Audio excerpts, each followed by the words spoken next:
Good morning. Today is 14 January 2017 and we are going to discuss the articles of The Hindu. Discussion start करने से पहले हम देखते हैं कौन कौन से आर्टिकल्स हैं जो आज हम डिस्कस करने जा रहे हैं। देखिए, ये जो आर्टिकल है आरबीआई के गवर्नर अरिजित पटेल ने एक तरह की एडवाइस दी है गवर्नमेंट को। काफ़ी कुछ सीखने को मिलेगा हमें इस आर्टिकल से।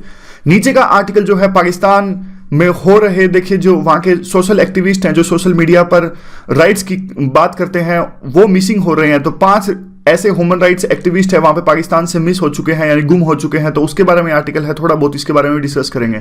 हालांकि इतना ज़्यादा इंपॉर्टेंट है नहीं ये यूपीएससी के पर्सपेक्टिव से। ओबामा ने देखिए एक फेयरवेल स्पीच दी। 20 जनवरी को ट्रंप ऑफिस ज्वाइन करेंगे वहाँ पे और ओबामा ने अपनी फेयरवेल स्पीच दी। तो ओबामा की फेयरवेल स्पीच तो हमारे लिए इंपॉर्टेंट नहीं है। काफ़ी कुछ आर्टिकल में लिखा गया कि उनकी बॉडी लैंग्वेज कैसी थी, तो ये बिल्कुल भी इंपॉर्टेंट नहीं है यूपीएससी के पर्सपेक्टिव से। लेकिन उन्होंने अपनी स्पीच में कुछ डेमोक्रेसी के बारे में ऐसी बातें कही जिन्हें हम अपने आंसर्स में यूज कर सकते हैं। तो हम उन इंपॉर्टेंट पॉइंट्स को यहाँ से एक्सट्रैक्ट करेंगे और अपने आंसर्स में यूज करने की कोशिश करेंगे। आज ग्राउंड जीरो है, सैटरडे है, तो ये आर्टिकल एक स्टोरी टाइप में है, हम इसे डिस्कस नहीं करेंगे। इसके अलावा एक आर्टिकल हम डिस्कस करेंगे इकोनॉमिक्स टाइम्स का, एक डिस्कस करेंगे मिंट का। जो इकोनॉमिक्स टाइम्स का आर्टिकल है वो एजुकेशन के बारे में है, काफ़ी बढ़िया आर्टिकल उसे कह सकते हैं। और मिंट का जो आर्टिकल है वो भी स्टेट फंडिंग से रिलेटेड काफ़ी इंपॉर्टेंट आर्टिकल है और एक एथिक्स का क्वेश्चन भी हम डिस्कस करेंगे। तो स्टार्ट करते हैं। यूटिलिटी देखिए, प्रीलिम के लिए इस आर्टिकल की यूटिलिटी हो सकती है। ये क्वेश्चन अभी बाद में ही समझ में आएगा, पहले आर्टिकल डिस्कस कर लेते हैं। कंटेक्स्ट क्या है देखिए, रिजर्व बैंक ऑफ इंडिया के जो गवर्नर है अरिजित पटेल, उन्होंने इस बात की पे जो है हमारी मैक्रो इकोनॉमिक स्टेबिलिटी है उस पर ज़्यादा जोर देने की बात कही है। तो आखिरकार देखिए हम इसको अब समझने की कोशिश करते हैं कि मैक्रो इकोनॉमिक होता क्या है। मैक्रो इकोनॉमिक देखिए ये इकोनॉमिक का एक पार्ट ही होता है। इकोनॉमिक्स को हम 2 पार्ट में डिवाइड कर सकते हैं, एक माइक्रो इकोनॉमिक्स, एक macro economics. Macro economics means general economics, और जो लार्जर स्केल पर जो हम इंडिकेटर्स देखते हैं जैसे कि इंटरेस्ट रेट, सरकार इंटरेस्ट रेट्स घटाती है या बढ़ाती है, या फिर नेशनल प्रोडक्टिविटी कितनी रही, जीडीपी घटी या बढ़ी, ये सारी चीज़ें जो है वो मैक्रो इकोनॉमिक है। जैसे कि और एग्जांपल दें तो हम एक्सचेंज रेट भी एक मैक्रो इकोनॉमिक्स का पार्ट है। हम कहते हैं कि एक्सचेंज रेट कम हो गई, ज़्यादा हो गई, तो ये सब चीज़ें ये शो करते हैं कि हमारे मैक्रो इकोनॉमिक्स किस तरह मूव कर रही है। इसकी स्टेबिलिटी होना बहुत आवश्यक है, क्योंकि अगर मैक्रो इकोनॉमिक जो हमारी है ये स्टेबल नहीं होगी तो इस तरह से एक तरह से दोबारा वही चीज़ें जैसे कि रिसेशन वगैरह हमारी इकोनॉमी स्लो डाउन कर जाएगी। और माइक्रो इकोनॉमिक्स होती है वो इंडिविजुअल चॉइसेस, जैसे मैं कार ले रहा हूँ नहीं ले रहा हूँ, और मेरी पर कैपिटा इनकम, मेरी इनकम कितनी है, इस तरह की जो चीज़ें हैं वो है माइक्रो इकोनॉमिक्स। अब दूसरी जो टर्म इंपॉर्टेंट है वो है फिस्कल डेफिसिट। देखिए गवर्नमेंट काफ़ी सारी चीज़ें करती है रेवेन्यू इकट्ठा करने के लिए, टैक्स भी लगाती है और काफ़ी सारी नॉन टैक्स चीज़ें जैसे कि पीएसयूज या फिर कुछ फीस ले ली, जैसे योजना मैगजीन खरीद लिया, ये नॉन टैक्स में आते हैं। तो उनसे गवर्नमेंट पैसा इकट्ठा करती है और एक्सपेंड किस पे करती है, एक्सपेंडिचर में जैसे स्कीम्स चला दी या फिर डिफेंस को दे दिए। अब लेकिन कई बार ऐसे हो जाता है कि गवर्नमेंट की जो आमदनी है वो कम है लेकिन खर्चा ज़्यादा है, यानी आमदनी 98 खर्चा रुपया। तो फिर क्या होता है, फिस्कल डेफिसिट होता है। तो यहाँ पे देख लीजिए, लेकिन इसमें हम बोरोइंग को काउंट नहीं करते। When government total expenditure exceed the revenue, यानी खर्चा ज़्यादा बढ़ गया, इतनी आमदनी थी नहीं, और excluding money from the borrowing, ये याद रखना हमेशा, प्रीलिम में इस पे क्वेश्चन आ सकते हैं। तो बोरोइंग इसमें काउंट नहीं करते। एक और दूसरी टर्म आप देख लीजिए, फिस्कल कंसोलिडेशन क्या होता है। देखिए फिस्कल कंसोलिडेशन एक तरह की ऐसी प्रोसेस होती है जो ऊपर हमने डिस्कस किया फिस्कल डेफिसिट, मान लीजिए 3.5% फिस्कल डेफिसिट है अभी जीडीपी का। तो देख लिए फिस्कल कंसोलिडेशन का मतलब ये होता है कि हम एक ऐसी पॉलिसीज अपनाएंगे जिससे कि गवर्नमेंट की आमदनी बढ़ेगी, यानी खर्चा वो कम करेगी और आमदनी गवर्नमेंट की बढ़ेगी। इसको फिस्कल कंसोलिडेशन का मतलब आप साफ साफ ये कह सकते हैं कि to reducing the fiscal deficit, यानी 3.5% अगर फिस्कल डेफिसिट है, गवर्नमेंट की खर्चा ज्यादा कर रही है, आमदनी कम है, तो इसको रिड्यूस करना वो हो जाएगा फिस्कल कंसोलिडेशन।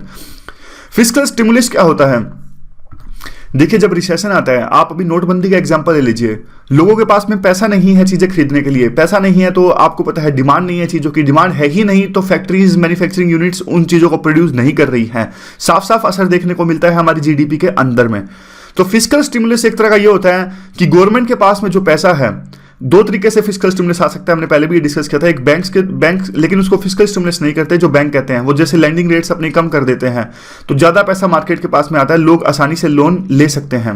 फिर हमने याद होगा वो घोड़े का एग्जांपल भी डिस्कस किया था, तो आर्टिकल ने कहा था कि घोड़े को पानी तक तो ले जाया जा सकता है, यानी कस्टमर्स को आप लैंडिंग रेट्स के लालच तो दे सकते हैं, लेकिन कोई जरूरी नहीं घोड़ा पानी पिएगा, कोई जरूरी नहीं फिर भी कस्टमर लोन लेगा।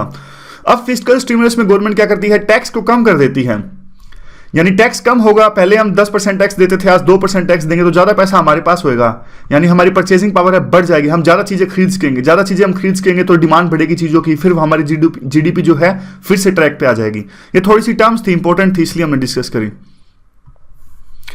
अब गवर्नमेंट को फिस्कल कंसोलिडेशन पे क्यों ज़्यादा जोर देना चाहिए, इसके कई सारे रीजंस हैं। देखिए, एक तो अब यूनियन बजट आने वाला है, 1 फरवरी को हमारा बजट आ जाएगा, और अब देखिए 2 चीज़ें हैं। एक तो अब जिस प्रकार से इलेक्शंस हैं, तो इलेक्शंस का दौर चल रहा है, तो उम्मीद यह की जा रही है कि गवर्नमेंट कुछ ना कुछ ऐसा बजट दे सकती है जिससे फिस्कल स्टिमुलस आए, यानी नोटबंदी के बाद में गवर्नमेंट पे प्रेशर भी है कि वो इकोनॉमी को फिर से ट्रैक पर लाएं। दूसरा देखिए, ये कहते हैं कि लेकिन कंसोलिडेशन पर जोर देना चाहिए, क्योंकि जो एक्सटर्नल इन्वायरमेंट है उसमें काफ़ी अनसर्टेनिटी है, एडवर्स इन्वायरमेंट है अभी जो है, और जोर ये बढ़ रहा है देखिए कि नोटबंदी के बाद में कई सेक्शन से ये आवाज़ उठ के आ रही है कि गवर्नमेंट को फिस्कल स्टिमुलस लाना चाहिए ताकि फिर से जॉब्स क्रिएट हो सकें, जो कई लोगों ने कहा है कि अब आजकल जॉब्स नहीं हैं। और फिर आता है देखिए जो बोरोइंग है, ये कहते हैं कि देखिए अगर हम गवर्नमेंट उधार लेती है, ये कहते हैं अगर गवर्नमेंट उधार लेती है तो बाद में चुकाना पड़ेगा, इससे हमारी ग्रोथ रेट है वो प्रभावित होगी, फ्यूचर जनरेशन्स हैं उनको इसका दम झेलना पड़ेगा, और यह कोई शॉर्टकट हो नहीं सकता हमारी ग्रोथ रेट को इंक्रीज करने के लिए, यानी गवर्नमेंट को अपने फंडामेंटल्स हैं वो स्ट्रॉन्ग करने पड़ेंगे। और इससे एक नुकसान ये होता है कि प्राइवेट इन्वेस्टमेंट है वो क्राउड आउट हो जाते हैं। क्राउड आउट क्या होता है? क्राउड आउट देखिए ये होता है कि गवर्नमेंट, अब मान लीजिए फिस्कल डेफिसिट है, ध्यान से सुनिएगा, मान लीजिए फिस्कल डेफिसिट हुआ तो गवर्नमेंट उस फिस्कल डेफिसिट को पूरा करने के लिए गवर्नमेंट को उधार लेना पड़ेगा मार्केट से, या तो देखिए विदेशी मार्केट से उधार लेगी या हमारे इंटरनल देश के अंदर से उधार लेगी, बैंक से या फिर जहां से भी गवर्नमेंट को लगता है। लेकिन अब देखिए अगर गवर्नमेंट अपने देश के अंदर से ही उधार ले लेगी तो फिर प्राइवेट कंपनीज के पास में उधार लेने के लिए कुछ बचेगा नहीं, क्योंकि दोनों में से देखिए कहीं ना कहीं अगर गवर्नमेंट उधार ले रही है मार्केट्स के अंदर से तो वो उधार कहीं ना कहीं जाना था प्राइवेट कंपनीज के पास में। अगर वो गवर्नमेंट ने ले लिया तो इसका मतलब प्राइवेट कंपनीज के पास में बिजनेस को एक्सपेंड करने के लिए, फिर नया बिजनेस स्टैब्लिश करने के लिए पैसा कम है। इस चीज को कहते हैं क्राउड आउट। क्राउड आउट का मतलब भीड़, याद कर लीजिए, भीड़ हो गई ज्यादा तो प्राइवेट कंपनीज के लिए पैसा बचा नहीं, गवर्नमेंट खा गई सारा पैसा फिस्कल डेफिसिट को पूरा करने के लिए, मतलब लिंक करने की बात है। और अब ये कहते हैं कि हमारा जो फिस्कल डेफिसिट है G20 कंट्रीज में सबसे ज्यादा है, तो ये चिंताजनक बात है एक।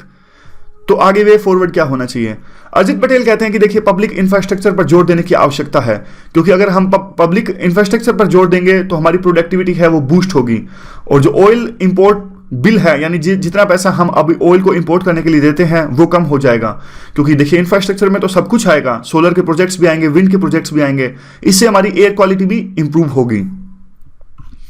फिर ये कहते हैं कि देखिए अपनी इंडिपेंडेंस की बात इन्होंने कही कि गवर्नमेंट बहुत सारी ऐसे गवर्नमेंट गारंटी स्कीम्स या फिर इंटरेस्ट रेट सबवेंशंस चलाती हैं। इंटरेस्ट रेट सबवेंशंस पता है आपको वैसे क्या होता है? देखिए इंटरेस्ट रेट सबवेंशन ये होता है कि मान लीजिए गवर्नमेंट लोन देती है, गवर्नमेंट मान लीजिए बैंक, मान लीजिए बैंक से लोन लेता है 10% किसानों को लोन देते हैं, और ये कहते हैं कि देखिए आपको गवर्नमेंट कहती है कि वैसे तो बैंक्स ने आपको 10% पे लोन दिया है, लेकिन जो इंटरेस्ट सबवेंशन स्कीम है इसके तहत आपको 3% इंटरेस्ट रेट देना पड़ेगा। इस पे वैसे 10% इंटरेस्ट रेट पर बैंक्स ने दिया है, गवर्नमेंट कहती है कि 7% बचा हुआ हम दे देंगे आपकी तरफ से, यानी सब्सिडी आप इसे कह सकते हैं एक तरह की। और कई बार ऐसा भी होता है, कुछ ऐसी स्कीम्स भी चलाते हैं इंटरेस्ट सबवेंशन स्कीम में कि गवर्नमेंट कहती है कि अगर आपने अपना लोन, अपना इंटरेस्ट है जो टाइम पे दिया, यानी 4% अगर आपने दिया तो बाकी का 6% हम टाइम पे दे देंगे। इस तरह का लालच भी होता है कई बारी। फिर ये कहते हैं कि जो दूसरी तरह की लार्ज क्रेडिट गारंटी स्कीम्स हैं, जैसे कि एमएसएमईज को और दूसरे सेक्शंस को दी जाती हैं, ये भी देखिए ये कहते हैं कि ऑप्टिमल एलोकेशन ऑफ रिसोर्सेज नहीं हो पाता इससे, और गवर्नमेंट की जो लायबिलिटीज हैं वो बढ़ती हैं। तो एक तो अच्छा सोल्यूशन क्या हो सकता है? अच्छा सोल्यूशन तो कम से कम यह होगा कि जो ट्रांजैक्शन कॉस्ट है, यानी ज़्यादा खर्चा आता है प्राइवेट कंपनीज को बिजनेस करने के लिए हमारे भारत के अंदर में, तो आप कम से कम ऐसा सिस्टम कीजिए कि जिससे क्लियरेंस इनको आसानी से मिल सके और ज़्यादा खर्चा इनको ना आए बिजनेस करने में यहाँ पर। और दूसरा सुधार ये कर सकते हैं, जो ब्यूरोक्रेसी है उसको भी इंप्रूव करें, ताकि जो टैक्स टेररिज्म की बात यहाँ पर बार बार उठती है वो ना हो। लास्ट में ये कहते हैं कि यह बहुत आसान है, देखिए जो गेन्स हमने अपनी इकोनॉमी में हासिल किए हैं और जो मैक्रो इकोनॉमिक स्टेबिलिटी हम अपनी इकोनॉमी में ला पाए हैं, देखिए, और इसको गंवाना बहुत जल्दी, इसको हम गंवा भी सकते हैं अगर हमने अच्छे से पॉलिसीज को फॉलो नहीं किया तो ये वे फॉरवर्ड था। मेंस में तो देखिए इसका क्वेश्चन कोई खास बनता नहीं, क्योंकि काफ़ी कुछ हो जाएगा। प्रीलिम का क्वेश्चन काफी इंपॉर्टेंट बनता है, आपको बताना right and wrong. Fiscal stimulus में help to fight the recession, अभी अभी हमने डिस्कस किया था, बताइए हाँ या नहीं। और दूसरा भी देख लीजिए राइट या रॉन्ग मतलब। और दूसरी स्टेटमेंट देख लीजिए, फिस्कल डेफिसिट में result in the crowding out of the economy, सही या गलत, बताइए। सोच लिया? चलो मैं बता देता हूं। देखिए फिस्कल स्टिमुलस तो हमने अभी भी डिस्कस किया कि जब भी रिसेशन आता है तो लोगों के पास पैसा नहीं होता, डिमांड नहीं होती, तो फिस्कल स्टिमुलस से गवर्नमेंट क्या करती है, टैक्स को कम कर देती है, यानी जनता के पास ज्यादा पैसा, रिसेशन को काउंटर कर सकते हैं। तो पहली स्टेटमेंट तो देखिए बिल्कुल सही है। Fiscal stimulate may result in crowding out of economy, ये भी बिल्कुल सही है। देखियो क्योंकि फिस्कल डेफिसिट होता है तो गवर्नमेंट को पैसे की आवश्यकता होती है। लेकिन अब देखिए कई बार ऐसी स्टेटमेंट्स ना वेग स्टेटमेंट्स होती हैं, यूपीएससी भी पूछती है ऐसे कि फिस्कल डेफिसिट कितना, छोटा या ज्यादा। अब फिस्कल डेफिसिट तो 0.1% का भी हो सकता है, तो इतना थोड़ी ना क्राउडिंग आउट कर देगा। लेकिन मे है तो मे में तो बहुत कुछ आ जाएगा, तो मे तो बिल्कुल सही है। समझ गए आप? ऑलवेज है तो गलत हो जाएगा। अब यहां पे लिखे कि fiscal deficit always results in the crowding out of economy, तो गलत हो जाएगा। छोटे छोटे वर्ड्स का बहुत मीनिंग निकलता है, आप इसको ध्यान देने की जरूरत है। तो ये स्टेटमेंट भी सही है क्योंकि फिस्कल डेफिसिट हमारी इकोनॉमी के कंटेक्स्ट में देखें अगर 3-4% है तो क्राउडिंग आउट ऑफ इकोनॉमी हो सकती है। क्योंकि फिस्कल डेफिसिट अगर 3-4% है तो गवर्नमेंट के पास पैसा है नहीं, गवर्नमेंट के पास पैसा है नहीं तो गवर्नमेंट बोरो करेगी, उधार लेगी हमारे मार्केट से, गवर्नमेंट उधार ले लेगी तो प्राइवेट कंपनी के लिए बचेगा नहीं। दोनों स्टेटमेंट सही है। आगे क्या है? आगे देखिए एक पाकिस्तान का आर्टिकल है और यहां पे देख लेते हैं हम क्या चल रहा है। कंटेक्स्ट क्या है? पिछले कुछ दिनों से देखिए 5 पाकिस्तान के ऐसे एक्टिविस्ट हैं जिनमें से एक प्रमुख है पोइट सलमान हैदर, और ये गुम हो गए हैं, they have gone missing. And देखिए ये जो सारे के सारे इंसिडेंट्स हैं, 5 इंसिडेंट्स जो ये सोशल राइट एक्टिविस्ट गुम हुए हैं, एक तरह से इससे बाकी जो सिविल राइट्स ग्रुप्स हैं वो अलार्म हो गए हैं कि स्टेट या फिर मिलिट्री का क्या रोल रहा है इनको गुम करने में और इनको लापता करने में। देखिए ये पांचों के पांचों बंदे हैं जो लापता हुए हैं, उनमें एक पैटर्न है। क्या पैटर्न है? ये पांचों बंदे सोशल मीडिया पर काफी एक्टिव थे और ये कैंपेन कर रहे थे ह्यूमन राइट्स के खिलाफ में वहां पे पाकिस्तान के अंदर में, और मिलिटेंसी के खिलाफ में भी ये एक तरह से कैंपेन कर रहे थे। तो ये बात जो है वो अच्छी नहीं लगी मिलिट्री को, क्योंकि देखिए एक तरह से ये एक्सट्रीमिस्ट का जो नैरेटिव है, प्रोपेगेंडा है, उनको काउंटर करने की कोशिश कर रहे थे। और जो सलमान हैदर जो रिसेंटली हैं, इन्होंने तो बलूचिस्तान में हो रहे अत्याचार पर भी काफी कुछ बोला था, और बस यही है कि ब्लॉग वगैरह जारी करते थे। तो क्या इसके रिपरकशंस हैं? देखिए ये ऐसा नहीं है कि ये पहली बार ये पाकिस्तान में ह्यूमन राइट्स के एक्टिविस्ट लापता हुए हों, और पहले भी ऐसा काफी बार हुआ है। लेकिन एक तरह से ये जो लापता हुए हैं बंदे, ये पहली बार ऐसा हुआ है कि देखिए ये सोशल मीडिया पर एक्टिव थे, पहले वो दूसरे रियल वर्ल्ड में एक्टिव होते थे, उनको गायब किया जाता था। कहने का मतलब ये है कि क्योंकि आज के टाइम में पाकिस्तान में मीडिया पे काफी सारा सेंसर है, प्रिंट मीडिया पर भी काफी प्रेशर रहता है, तो सोशल मीडिया वहां पे अपनी आवाज को उठाने के लिए एक अहम जरिया बन के उभर के आया था। लेकिन फिर से अब जिस प्रकार से मिलिट्री या फिर जो भी जिन्होंने भी इसको डिसेंट को काउंटर करने की कोशिश करी है, वो पाकिस्तान के लिए वहां पे freedom of speech and expression के लिए खतरे की घंटी है। और ये तो वही है, मतलब डर में जी रहे हैं वहां के सोशल जो एक्टिविस्ट हैं। देखिए पहले भी पाकिस्तान में तरह तरह से वहां पे फ्री डिबेट्स को काउंटर किया जाता है, और ये पाकिस्तान के स्टेट के लिए एक तरह से वेकअप कॉल है। और अभी कुछ सेक्शंस ऐसे हैं जो स्टेट को या फिर मिलिट्री को दोषी करार दे रहे हैं, वो कह रहे हैं कि आप जिम्मेदार हैं इनको लापता करने में। इंटीरियर मिनिस्टर ने कहा कि देखिए हमारा काम नहीं है किसको लापता करना, लेकिन हम बेशक हमारा काम यह है कि उसको ढूंढ के लाना, और हम उसको ढूंढ के लाएंगे।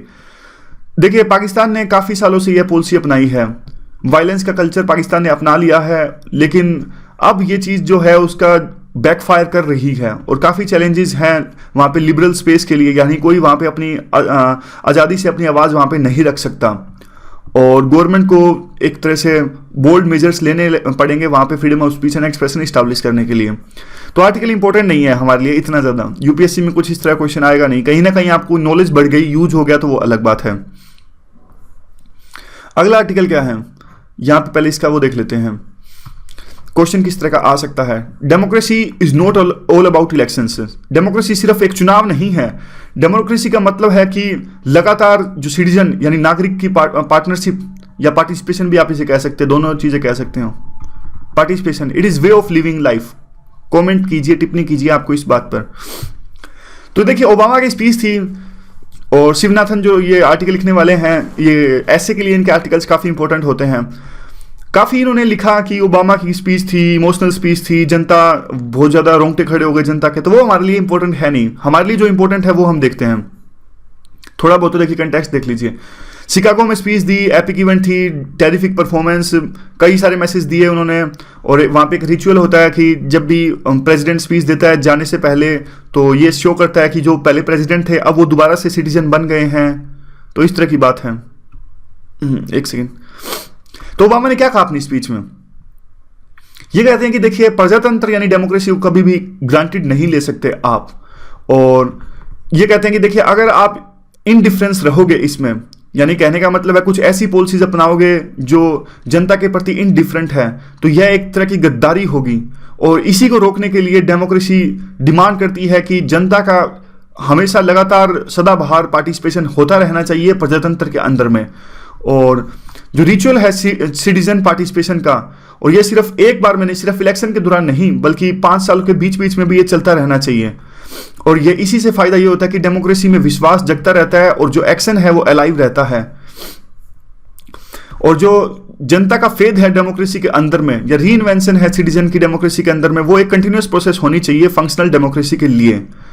डेमोक्रेसी में देखिए गलती नहीं है, हालांकि डेमोक्रेसी में भी काफ़ी सारे की, मतलब कहने का मतलब ये है डेमोक्रेसी ऐसा नहीं है कि बिल्कुल परफेक्ट है, डेमोक्रेसी में भी काफ़ी सारी गलतियां हैं, फिर भी ये डेमोक्रेसी बाकियों से अच्छी है, काम करती है। तो इस तरह कोट हैं, अच्छे अच्छे कोट, अच्छी अच्छी लाइनें हमने अपने आंसर में यूज कर सकते हैं। फिर ये कहते हैं कि डेमोक्रेसी जीरो सम गेम भी नहीं है। जीरो सम गेम आपको पता होगा कि मेरा फायदा किसी और का नुकसान नहीं। यानी देखिए आप यूपीएससी की तैयारी करते हैं, कई लोगों की आज भी छोटी सोच होती है पहले के टाइम जैसी, कि जो कुछ मैंने पढ़ लिया दूसरों को नहीं बताऊं। वो ये सोचते हैं कि अगर दूसरों को बता दिया तो वो एग्जाम क्लियर कर देंगे। लेकिन ये यूपीएससी की प्रिपरेशन है, ये जीरो सम गेम बिल्कुल भी नहीं है। मिल के तैयारी करने से बल्कि ज़्यादा फायदा होता है। और इसी तरह का वो बात है कि डेमोक्रेसी भी है, वो जीरो सम गेम नहीं है। जीरो सम गेम कौन सा होता है? जीरो सम गेम वो गेम होता है, देखिए लिमिटेड जो चीज़ें हों वहाँ पे, मान लीजिए 10 हैं, 2 बंदे हैं, मान लीजिए 10 रुपए हैं और 2 बंदे हैं, एक है मरुनाल एक है रोमन सैनी, दोनों को डिवाइड करने हैं 10 में से। अगर मरुनाल 4 लेगा तो रोमन सैनी को 6 मिलेंगे, मरुनाल 5 लेगा तो 5 मिलेंगे, अगर ये 6 लेगा तो ये 4 लेगा। तो ये जीरो सम गेम हो गया, एक का फायदा दूसरे का नुकसान, एक का फायदा दूसरे का नुकसान। लेकिन यूपीएससी की प्रिपरेशन तो खैर बिल्कुल भी नहीं है ऐसी। ये डेमोक्रेसी की बात यहां पर कर रहे हैं।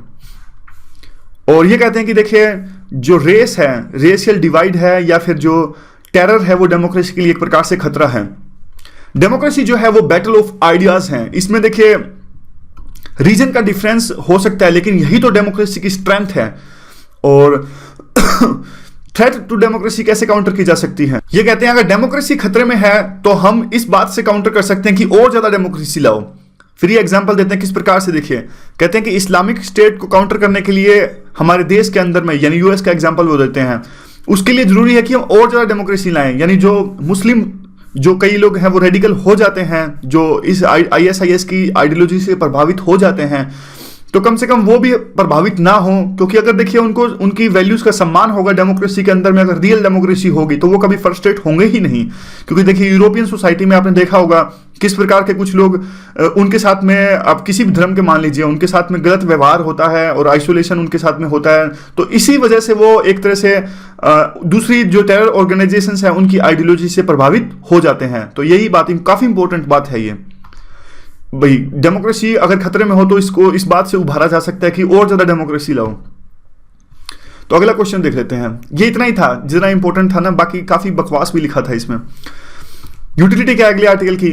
Fixing our schools require optimum leveraging of existing funding and systematic changes to achieve both empowerment and accountability. Comment बिल्कुल सेम इस तरह के क्वेश्चंस आते हैं आजकल यूपीएससी में। पेपर 2 में, पेपर 3 में काफी सारे क्वेश्चंस ऐसे आते हैं, ओपन एंडेड क्वेश्चंस। किस प्रकार से आप एजुकेशन सेक्टर को इंप्रूव कर सकते हो, कैसे इंपावर कर सकते हो फंड्स के साथ साथ। तो इंपॉर्टेंट आर्टिकल है ये।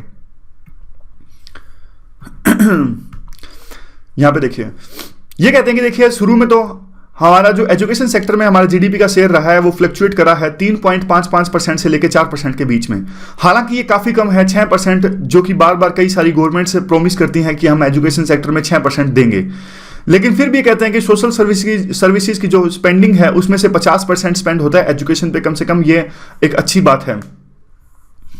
फिर भी देखिए कहते हैं कि फंडिंग तो इंक्रीज होती गई, लेकिन जो आउटकम है वो नहीं बढ़ पाई, और आउटकम आज भी पुअर की पुअर है। देख लीजिए आप, कई तरह के सर्वे होते हैं, प्रथम और ये असर कि 5वीं क्लास का बच्चा दूसरी क्लास की किताब नहीं पढ़ सकता, चौथी क्लास का बच्चा केजी की किताब नहीं पढ़ सकता, इस तरह की काफी बातें हम भी पढ़ते हैं।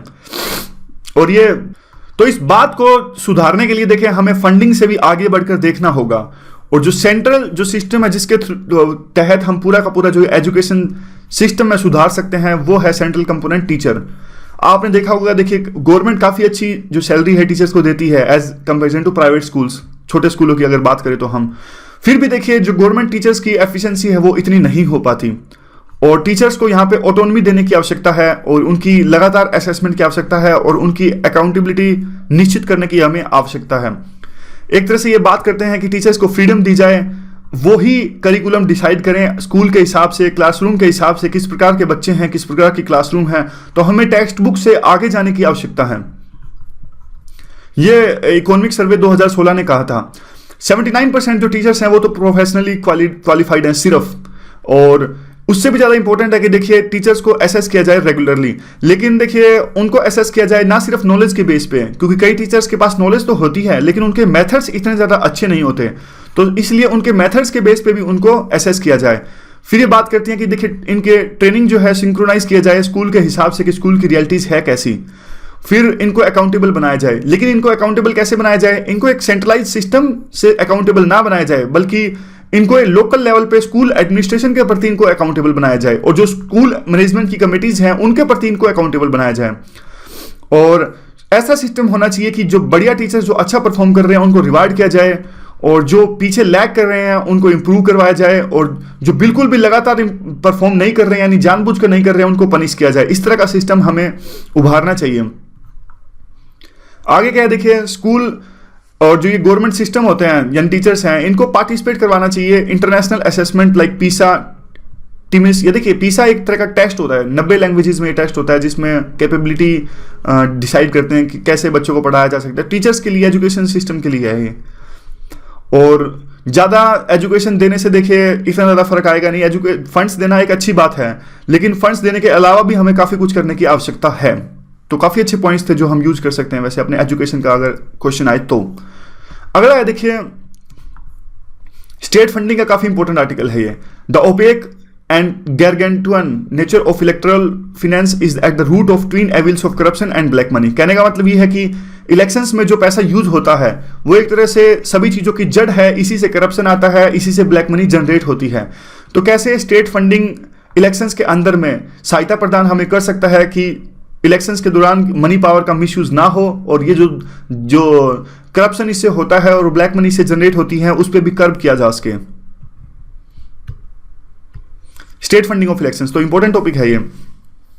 कहते हैं कि देखिए 1967 के बाद में इलेक्शंस में यानी चुनावों में पैसे का जोर एकदम से बढ़ गया है, और जैसे जैसे टाइम पास हुआ तो ये प्रैक्टिस पैसों का यूज और ज़्यादा बढ़ गया है। वोटर्स खरीदे जाने लगे, और इंपॉर्टेंट जो कंस्टिट्यूंसीज होती थी जिसमें काफ़ी इंपॉर्टेंट इलेक्शंस होते थे और टफ इलेक्शंस होते थे, ज़्यादातर तो ये उन कंस्टिट्यूंसीज में शुरू में वोटर को खरीदा जाता था।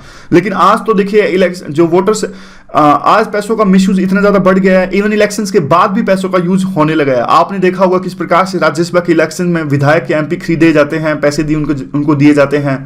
और विजय माल्या इलेक्ट हुए थे राज्यसभा के सीट से, उन पर भी आरोप लगा था कि उन्होंने वो सीट खरीदी थी। और बाद में देखिए धीरे धीरे लोगों को रियलाइज होने लगा कि पैसों का सही में एडवांटेज है, ना सिर्फ प्रचार में बल्कि इलेक्शंस को नतीजों को प्रभावित करने में। और फिर वही है कैसे इलेक्शन के बाद में नो वोट कॉन्फिडेंस हो या फिर राज्यसभा के इलेक्शंस हो, यानी इलेक्शंस के बाद में भी पैसों का बहुत यूज है। और टेक्नोलॉजिकल रेवोल्यूशन आजकल इतना ज़्यादा आ गया है, जिस प्रकार से लोग फेसबुक पर भी प्रचार करने लगे हैं ये इलेक्शंस में, और जिस प्रकार से देखिए मनी का यूज होता है प्रिंट मीडिया में, पेड न्यूज़ और ये सब।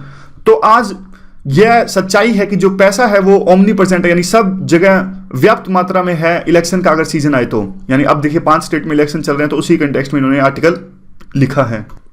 इसका सबसे बड़ा जो दुष्प्रभाव होता है वो यह होता है कि देखिए जो आम आदमी है वो एंटर नहीं कर सकता पॉलिटिक्स के अंदर में, क्योंकि आम आदमी के पास में तो इतना पैसा होता नहीं, और आज पैसा तो है देखिए बिल्कुल झूठ बन चुका है इलेक्शन लड़ने के लिए। तो कहाँ जाए आम आदमी? एक तरह से जो डिनेस्टीज हैं और ओलिगार्कीज हैं यही बार बार आती रहती हैं अपने देश के अंदर में, खासकर कई ऐसी पार्टीज हैं जिसमें ये डायनेस्टी अभी भी हावी है। मनी देखिए एक तरह से अगर सही से यूज हो तो काफी ऑब्स्टेकल्स को कम कर सकता है जो हमारे देश के अंदर अभी एम्बेडेड है, हमारी सोसाइटी के अंदर एम्बेडेड है। अभी देखिए यह तो पता लगा पाना मुश्किल है कि कितना पैसा एक इलेक्शंस में लगता है, लेकिन फिर भी एक सर्वे के अनुसार 10 करोड़ रुपए खर्चा होता है एक लोकसभा का इलेक्शन लड़ने में, और 2 करोड़ रुपए खर्चा होता है एक स्टेट असेंबली का इलेक्शन लड़ने में। और जो इलेक्शन कमीशन ने जो लिमिट रख रखी है वो रख रखी है 70 लाख लोकसभा के इलेक्शंस को से ज़्यादा आप यूज़ नहीं कर सकते, और 28 लाख से ज़्यादा आप पैसा नहीं यूज कर सकते असेंबली कंस्टिट्यूएंसीज के लिए। हालांकि जो ये लिमिट जो रख रखी है इलेक्शन कमीशन ने, इसको देखिए बिना दिनदार मतलब हमेशा ही देखिए लिमिट तो सिर्फ नाम की है, इससे काफ़ी ज़्यादा पैसा यूज होता है। मुझे तो लगता है 10 करोड़ से भी ज़्यादा यूज होता है आजकल लोकसभा के इलेक्शंस में। और कुल मिला के देखिए एकमात्र जो ऑब्लिगेशन है वो ये है कि अगर 20,000 से ऊपर अगर फंड्स मिलते हैं पॉलिटिकल पार्टीज को तो वो पेमेंट चेक से होनी चाहिए। लेकिन सारी की सारी जो पॉलिटिकल पार्टीज हैं वो 80% जो अपनी फंड्स दिखाती हैं वो तो ये कह देती हैं कि देखिए हमको जो फंड्स मिले हैं वो 20,000 से कम में मिले हैं सारे के सारे। बीएसपी ने तो ये 100% कहा।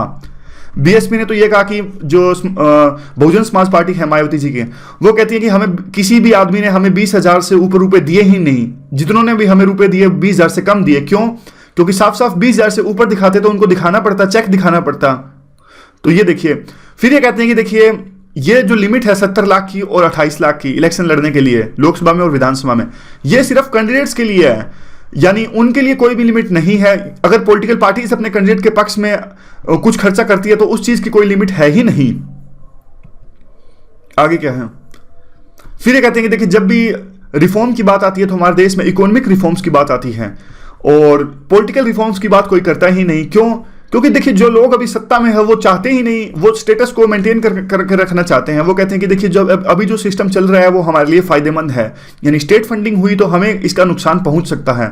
पहले वीपी सिंह ने जो हमारे फॉर्मर प्राइम मिनिस्टर हैं उन्होंने पब्लिक फाइनेंसिंग ऑफ इलेक्शंस को सजेस्ट किया था। अब नरेंद्र मोदी जो हमारे अभी के प्रधानमंत्री हैं बिलीव करते हैं कि नोटबंदी के बाद में सारा जो इलेक्ट्रल फाइनेंसिस है वो अपने आप ठीक हो जाएगा, लेकिन आर्टिकल जो है वो इससे इत्तेफाक नहीं रखते। वो कहते हैं कि देखिए स्टेट फंडिंग को लाना पड़ेगा तभी ये इलेक्शन के अंदर है वो सब कुछ ठीक हो पाएगा। अब ये सोल्यूशन भी देते हैं, सोल्यूशन काफ़ी इंपॉर्टेंट और इनोवेटिव सोल्यूशन इसको कह सकते हैं, हालांकि पहले भी हो सकता है आपने पढ़ा हो लेकिन अच्छा है। ये कहते हैं कि देखिए एमपी-लेड स्कीम आपको पता होगा 1993 से स्टार्ट हुई थी। इसमें एमपी को 5 करोड़ रुपए मिलते हैं हर एक साल, यानी 5 सालों के अंदर में 25 करोड़ मिलते हैं उनको अपनी कंस्टिट्यूएंसी के यूज करने के लिए। ऐसे एमएलए-लेड भी है। ये कहते हैं कि देखिए जो एमपी-लेड और एमएलए-लेड का जो पैसा है वो काफी बड़ा है, पिछले 2-3 सालों में या फिर 2-3 दशकों में काफी ज्यादा इससे बड़ा है, रैपिड पेस पे ये बड़ा है। और एक अनुमान के अनुसार इन्होंने लगाया कि जो 53,000 करोड़ 53,000 जो करोड़ रुपए हैं 5 सालों के अंदर में अंडर यूटिलाइज्ड रहे, यानी उनको यूटिलाइज ही नहीं किया एमपीज ने। सोच के देखिए, मतलब पैसा उनको मिलता है फिर भी वो पैसा लगाते ही नहीं है, प्रोजेक्ट्स वो बनाते नहीं है। और मिसयूज भी होता है, सोशल ऑडिट नहीं होता, जो एमपी-लेड का पैसा है पब्लिक अकाउंटेबिलिटी भी इनकी नहीं होती।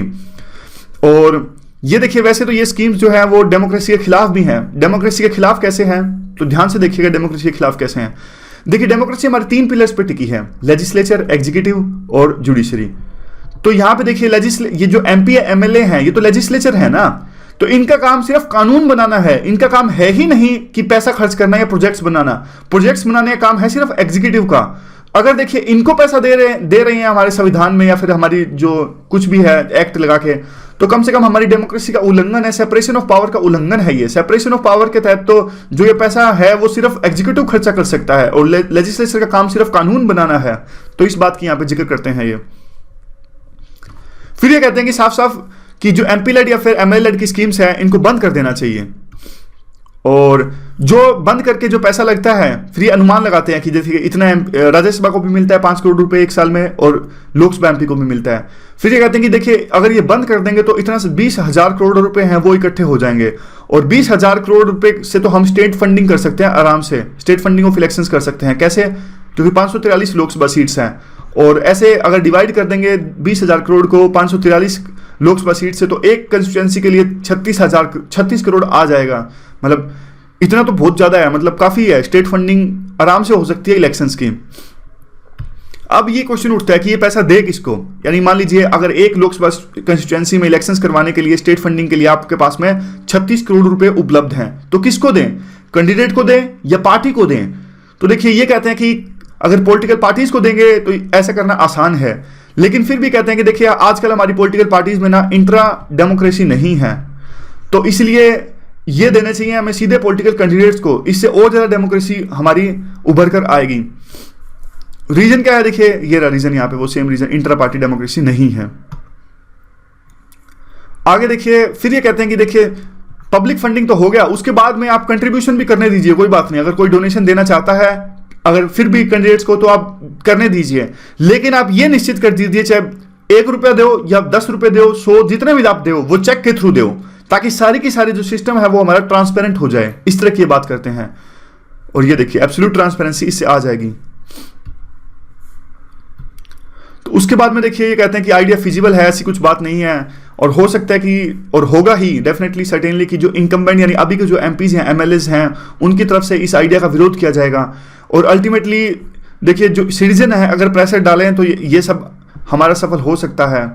और पॉलिटिकल पार्टीज हैं वो देखिए वो ट्रांसपेरेंसी और डिस्क्लोजर है उसको ये यहाँ पे देखिए बाउंड टू रेजिस्ट, यानी वो रेजिस्ट करेंगे ही करेंगे।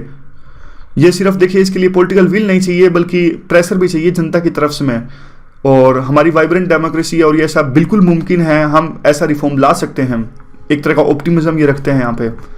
तो यही स्टेट फंडिंग ऑफ इलेक्शन एक ऐसी चीज है जिससे ये सारी जो प्रॉब्लम्स है ब्लैक मनी और करप्शन, उनके जड़ पर ये वार कर सकती है। आगे क्या देखिए एथिक्स। एथिक्स में देखिए क्वेश्चन देख लेते हैं। The legal framework in the modern society has both opposite and complementary relationship with the ethical framework, discuss with examples. ये कहते हैं कि देखिए जो लीगल फ्रेमवर्क होता है वो सोसाइटी के अंदर में, वो देखिए एथिकल फ्रेमवर्क के साथ साथ भी आता है और इसके खिलाफ भी जाता है, मतलब दोनों चीजें हैं। कई बार जो लीगल फ्रेमवर्क है वो जो सिंपल भाषा में आपको बताता हूं, जो लॉज होते हैं कई बार वो एथिक्स के खिलाफ भी होते हैं और कई बार एक दूसरे के पूरक भी होते हैं, यानी कॉम्प्लीमेंट्री भी होते हैं। आप इस बात को डिस्कस कीजिए एग्जाम्पल्स के साथ में, उदाहरण के साथ में। तो सबसे पहले तो देखिए क्वेश्चन को कैसे हम अटेम्प्ट करेंगे। सबसे पहले तो आप डेफिनेशन बता दीजिए दोनों चीजों की। लॉ की डेफिनेशन आप बताओगे कि लॉ एक ऐसी चीज है जो यहाँ पे देखिए कोडिफाइड नॉर्म्स होते हैं लॉ सोसाइटी के द्वारा, लेकिन यहाँ से देखिए स्टेट की लेजिटिमेसी इनको होती है, यानी स्टेट एक्शन लेता है और अगर कोई भी देखिए लॉ को फॉलो नहीं किया जाता। और उसके बाद में देखिए डेफिनेशन बताने के बाद में आप ये बता दीजिए एग्जाम्पल के साथ में कैसे एक दूसरे के पूरक हैं और कैसे एक दूसरे के अपोजिट हैं, फिर एक बैलेंस सा आंसर बता दीजिए, बैलेंस सा कंक्लूजन आप बता दीजिए। तो काफ़ी आसानी से इस क्वेश्चन को हम अटेम्प्ट कर सकते हैं। यहाँ पे देख लीजिए थोड़ा सा डेफिनेशन बताने के बाद में आपने एथिक्स की भी बता दी डेफिनेशन की। एथिक्स तो क्या है, एक तरह से राइट्स एंड रॉन्ग्स हैं जिस पर सोसाइटी चलती है, और बिल्कुल सिंपल डेफिनेशंस आपको देनी है। ऐसा कुछ नहीं है कि आप बिल्कुल कॉम्प्लेक्स डेफिनेशन ढूंढ के लाएं किसी बाहर की कैलिफोर्निया यूनिवर्सिटी से, ऐसा कुछ नहीं है। बिल्कुल जो आपको लगता है ठीक सी डेफिनेशन दे दीजिए, एग्जाम्पल सही होने चाहिए। फिर क्या है देखिए, ये हमारे देखिए मोरल एंगेजमेंट है उसको, यानी जो लॉज होते हैं ये एक तरह के हमारे मोरल एग्रीमेंट को शो करता है, ताकि जो सोसाइटी है वो मिलकर रहे और किस प्रकार के जो डिफरेंसेस हैं उनको कानून के हिसाब से ही सुलझाया जा सके और स्टेबिलिटी रहे सोसाइटी के अंदर में। कहीं ना कहीं देखिए एथिक्स का भी यही पर्पस है। लेकिन देखिए अब कहाँ एक दूसरे के पूरक हैं ये, तो अगर हम बात करें तो अभी एग्जाम्पल लेते हैं देखिए कूड़ा फेंकने को लेकर पे, यानी कैसे एक दूसरे के कॉम्प्लीमेंट्री हैं। हमें पता देखिए सोसाइटी के अंदर हमें पता है कि हमें कूड़ा नहीं फेंकना चाहिए और हम नहीं फेंकते, हमें पता है कि गलत है ऐसा करना। अगर फिर भी देखिए आजकल क्या है, आजकल कानून भी आ गए हैं, मतलब अगर जहां एथिक्स काम नहीं करता वहां कानून काम करता है। मतलब देख लीजिए फिर भी अगर आप कूड़ा फेंकोगे तो पनिशमेंट का प्रावधान है। तो आजकल ऐसी ऐसी चीजें हो रही हैं। तो अब क्या है, मतलब कॉम्प्लीमेंट्री हुए ना एक दूसरे के। अगर देखिए वैसे तो एथिक्स है कि हमें कूड़ा नहीं फेंकना चाहिए इधर उधर, हमें सम्मान करना चाहिए, आप कोई भी चीज ले लीजिए। तो अब देखिए लेकिन ये कहते हैं कि अगर जहां एथिक्स काम नहीं करता फिर भी लोग कूड़ा फेंकते हैं तो वहां कानून अपना काम करेगा। तो एक दूसरे साथ साथ चल रहे हैं, ऐसा नहीं है अपोजिट नहीं है एक दूसरे के। अब देखिए दूसरा एग्जांपल भी ले लीजिए, कहां एक दूसरे के अपोजिट हैं ये एग्जांपल्स के साथ में। सती का एग्जांपल आप ले लीजिए, किस प्रकार से देखिए सती आज भी कई जगह पे राजस्थान में देखिए प्रचलित है, कानून इसके खिलाफ है, यानी एथिक्स वहां पे यूं कहते हैं कि देखिए तो हमारी प्रथा है, तो हम तो करेंगे। चाइल्ड मैरिज को केस भी सेम केस है, वो कहते हैं कि देखिए हमारा कल्चर है, हमारी कन्वेंशन चलती आ रही हैं, लेकिन कानून इसके खिलाफ में है। तो एक दूसरे के अपोजिट है यहाँ पे। जल्लीकाटू का जो ये है सबसे बढ़िया एग्जाम्पल, जो करंट अफेयर का एग्जाम्पल है, ये हमें ऐसे ऐसे एग्जाम्पल ढूंढ के लाने हैं। और ये कहते हैं कि देखिए जल्लीकाटू वाले वहां के तमिलनाडु के लोग कह रहे हैं आप इसे करने दीजिए, हमारा कल्चर है, इससे फायदे होते हैं काफी सारे, जबकि कानून ने इसे बैन कर दिया, सुप्रीम कोर्ट ने इसे बैन कर दिया है। तो यहाँ पे देख लीजिए, वहां के एथिक्स कहते हैं कि ये धार्मिक है, हमारी भावनाओं से जुड़ा है, हम इसे करेंगे, वहां की सोसाइटी में प्रचलित है। कानून ने इसे बैन कर दिया क्योंकि जो बुल्स है उनको नुकसान पहुंचता है और एनिमल्स के राइट्स का हनन होता है। तो इसके कंक्लूजन में आप क्या कहोगे? कंक्लूजन में देखिए आप यूं कहोगे कि जो सोसाइटी है, सोसाइटी आज के टाइम में देखिए इवॉल्विंग सोसाइटी है। कल को देखिए पुराने टाइम में तो जो सती प्रथा थी या फिर जो चाइल्ड मैरिज थी, आपने देखा होगा राजा राम मोहन राय से पहले तो इन पे कानून भी नहीं था, लेकिन आज कम से कम कानून तो है। आज यह सिर्फ राजस्थान के कुछ एरियो में प्रचलित है या फिर कुछ ही एरियो में प्रचलित है, पहले तो पूरे इंडिया में प्रचलित थी। तो धीरे धीरे, कहने का मतलब हम कंक्लूजन में ये लिखेंगे कि हमारी सोसाइटी इवॉल्व हो रही है धीरे धीरे धीरे। तो धीरे धीरे एक टाइम ऐसा आएगा कि जो बिल्कुल, तो देखिए एथिक्स और जो लाज हैं साथ साथ नहीं आ सकते, लेकिन ये कंक्लूजन में ऐसा लिख सकते हैं कि सोसाइटी इवॉल्व हो रही है और धीरे धीरे एक ही ट्रैक पे एथिक्स और लॉ आएंगे, क्योंकि जो लॉज हमारे आते हैं वो कहीं ना कहीं एथिक्स से ही आते हैं कई बार। लेकिन ऐसा होता है कई जगह पे, एक्सेप्शंस आर एवरीवेयर। कई बार क्या होता है, हमारा जो स्टेट है वो काफी मॉडर्न होता है लेकिन सोसाइटी पिछड़ जाती है। ये एग्जाम्पल सबसे बड़ा है हमारा देश जब हमारा आजाद हुआ था।